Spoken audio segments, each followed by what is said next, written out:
ఈరోజు ఏదైతే గాంధీలో డ్యూటీలో ఉన్న డాక్టర్ పైన 24 గంటల నుంచి డ్యూటీలో ఉంటూ ఈరోజు ఆదివారం కూడా డ్యూటీలో ఉంటూ తను సర్వీస్ ఇస్తున్నటువంటి ఒక డాక్టర్ పైన చేయి చేసుకోవడం జరిగింది.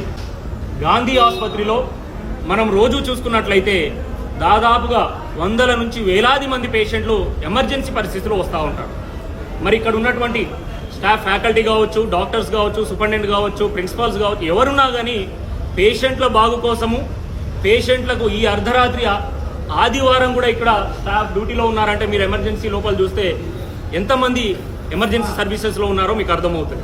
మరి ఇటువంటి పరిస్థితుల్లో సర్వీస్ ఇస్తున్నటువంటి డాక్టర్ల పైన దాడులు చేయడము, మాకు పై వాళ్ళు తెలుసు, మినిస్టర్లు తెలుసు అని చెప్పేసి దబాయించేసి డాక్టర్లను కొట్టడం డాక్టర్ల సంఘాల నుంచి మేము తీవ్రంగా ఖండిస్తా ఉన్నాం. ఏదైతే